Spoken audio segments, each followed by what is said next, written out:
So I'm in Shartlesville today. I'm going to be showing you guys the Sandspring Trail. It's one of my favorite trails. Goes from the Sandspring to the Tom Low Trail and out and around. I've been doing one of these trails, especially Sandspring's trail, since I was a kid. So I hope you enjoy it.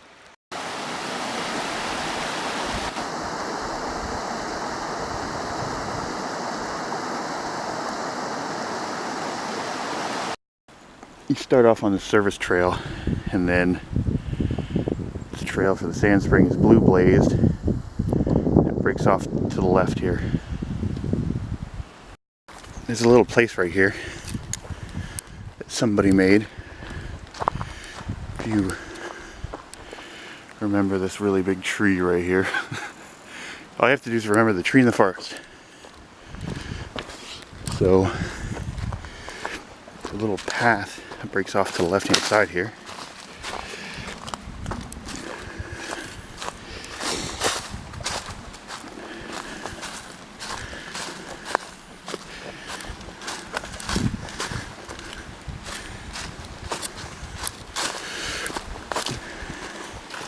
I think this is the Northkill Creek, not 100% sure. I'll have to look later on. But somebody made a nice little thinking spot back here.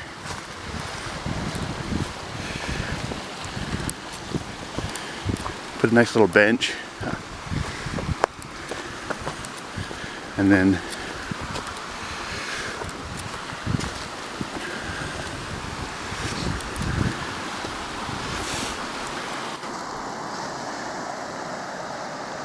the view is where the two creeks run together.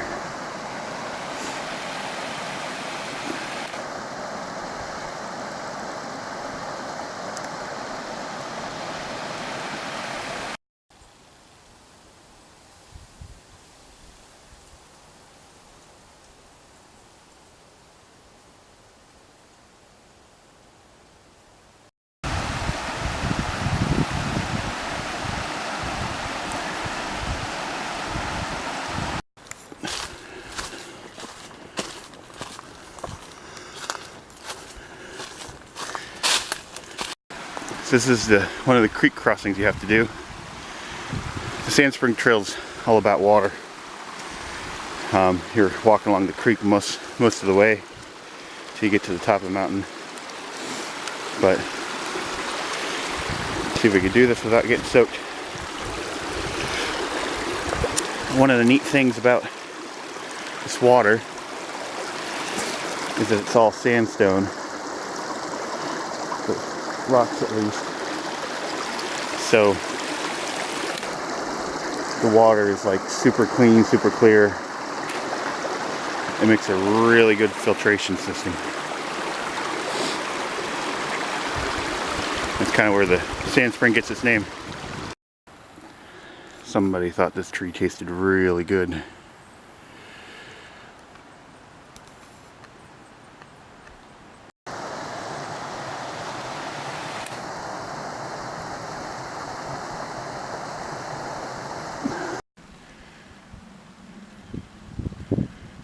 One thing that I always thought was cool is, can't really tell, but quartz deposits on the top of these rocks. They're all shiny. Can't really see it. Let's see if we can get closer.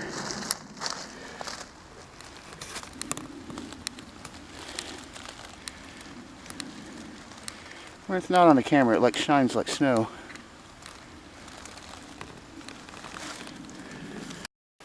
It's like this tree saw this rock and was like, I'm just gonna sit here for a while.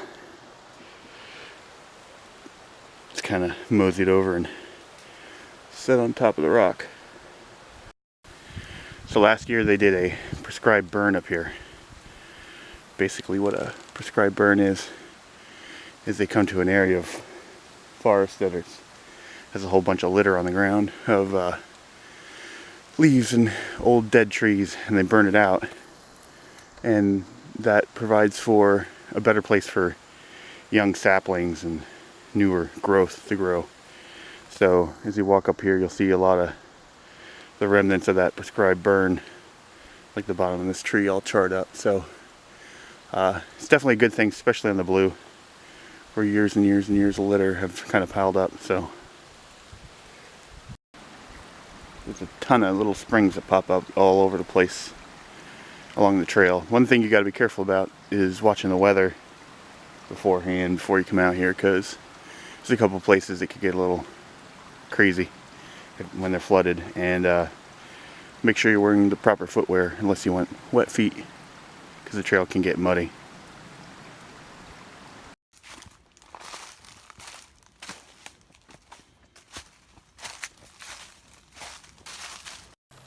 This is one of the springs that pops up along the trail. Every once in a while you see them.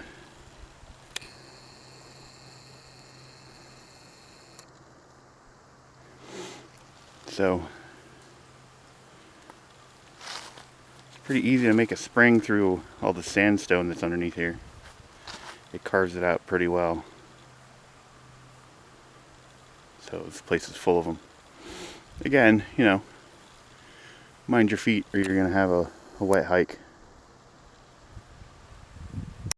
So this is one of the spots where I told you gotta watch the weather a little bit, because it goes down into this gully,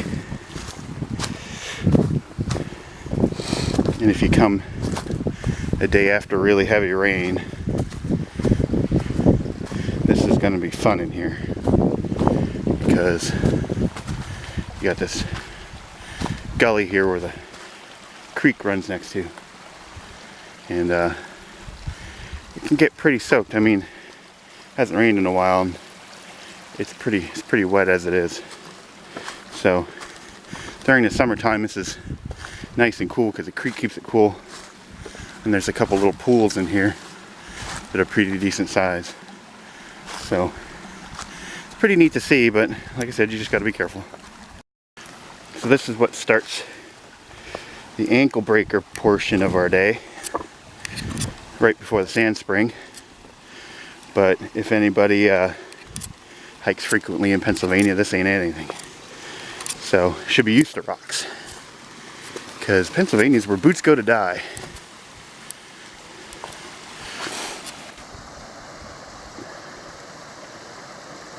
Creeks are really pretty tiny little waterfalls. So this is the Sandspring. This is where the trail gets its name. That tree only fell within the last couple of years. I remember 2 or 3 years ago leaning up against that tree, but now it's it kind of fell over. So if you can see there, you can see the water bubbling up through the big sand pits there. We'll get a closer look in a second here. There we go. You can see the sand bubbling up.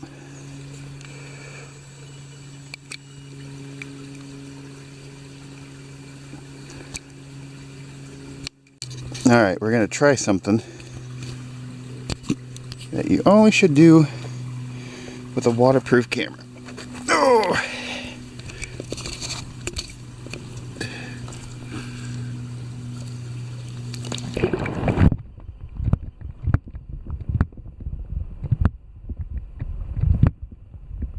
So one thing is kind of cool about seeing on a cold day. So we have these little ice formations. They almost look like hair, but it's ice.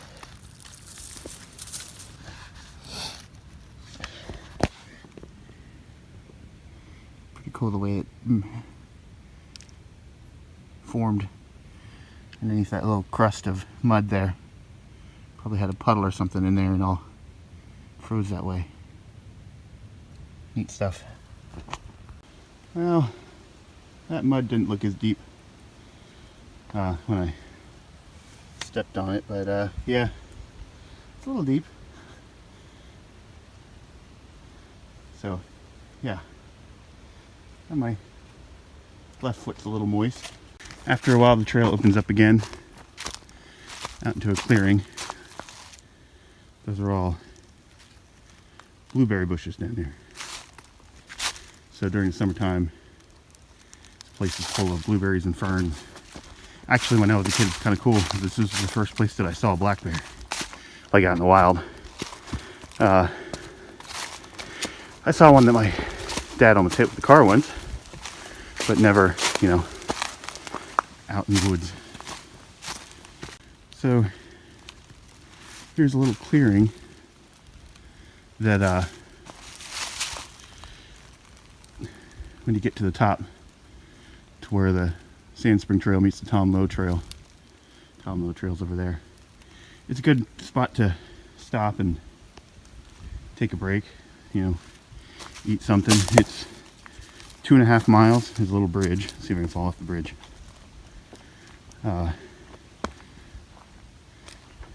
This is interesting. Not something you usually see 2.5 miles in the woods, but whatever. It's been here a while too. It's all rusted out. Wonder if they found it in the woods somewhere and drug it out here. So it's a cool little spot. Like I said, during summertime it's surrounded by blueberries and ferns. And then up here, little gully here. Up here we come to a spring. To a little carved out spring here. This is called the Tom Low Trail here. So if you take this trail, it'll loop you all the way below where we parked. So we're gonna go right though. We're gonna head up to the service road.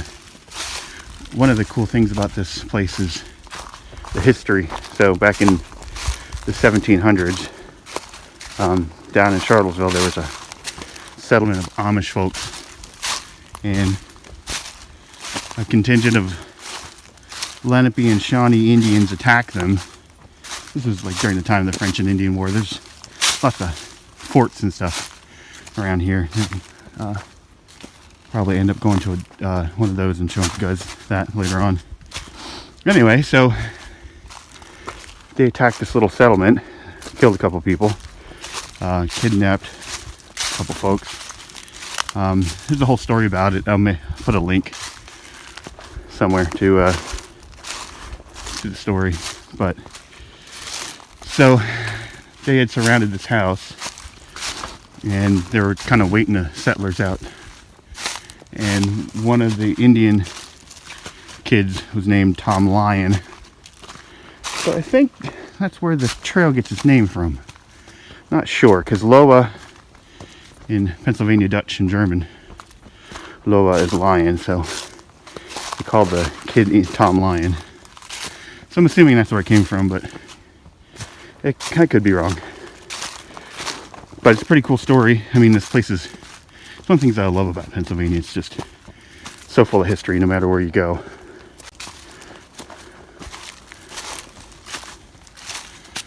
So here's a blue blazes off the AT.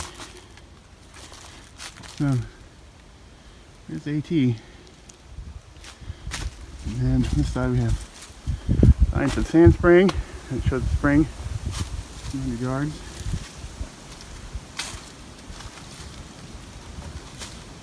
And we're going to head that way on the AT. 2.8 miles to Shartlesville. So you can see more char from the controlled burn they did up here. Those trees are all charred up. So one of the cool things, like I said, it burns off all that leaf litter and dead timber and stuff on the ground, and allows new things to grow. So I think next spring and summer when we come up here, it's gonna look pretty nice with all the new growth. Up here we're coming up to the service road where the Appalachian crosses it. So we're gonna take this service road back down to the parking lot.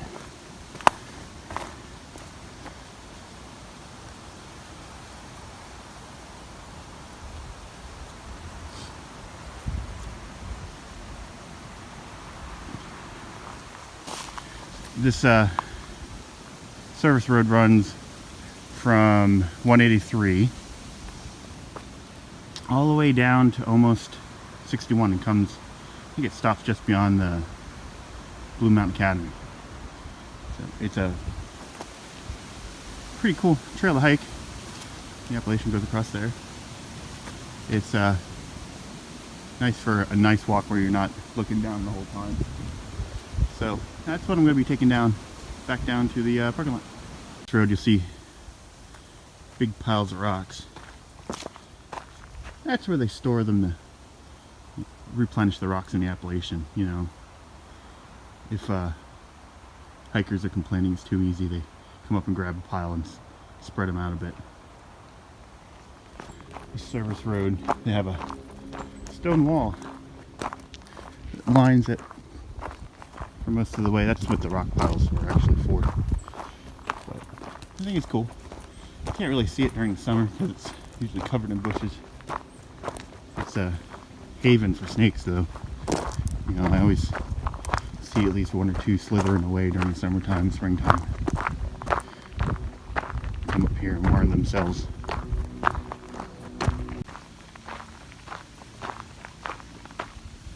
So we're coming down to a T-junction here, where the trail goes left into state forest. The right hand side over here is all state game lands. So we're kind of walking on the border here. So up here we're gonna turn right, and that's gonna head us right back down the hill to the parking lot where we started off.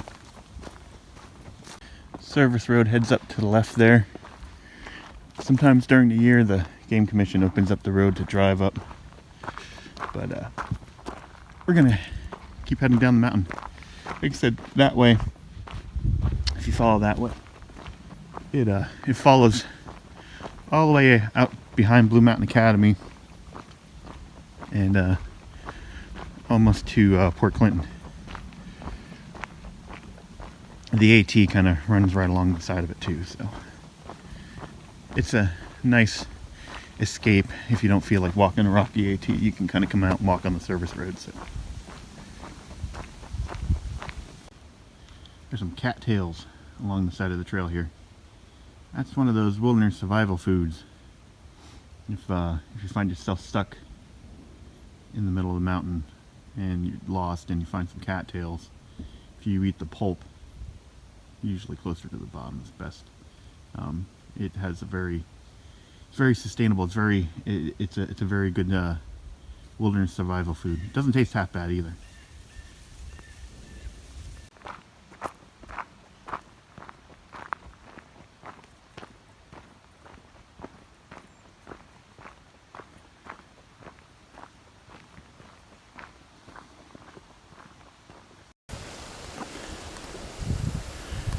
Game Commission plants corn up here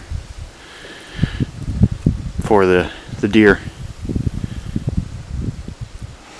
Kind of weird to see corn on the top of a mountain, but it definitely increases the wildlife. Lots of birds flying around. I'm trying to get pictures of them, but they always seem to know that I'm here. So they're out and about though now that it's warmed up a little bit. It's probably like 40 degrees instead of 20 again, so. Okay, we are coming back to the beginning of, well, down to the parking lot. This is the trail that we started off this morning.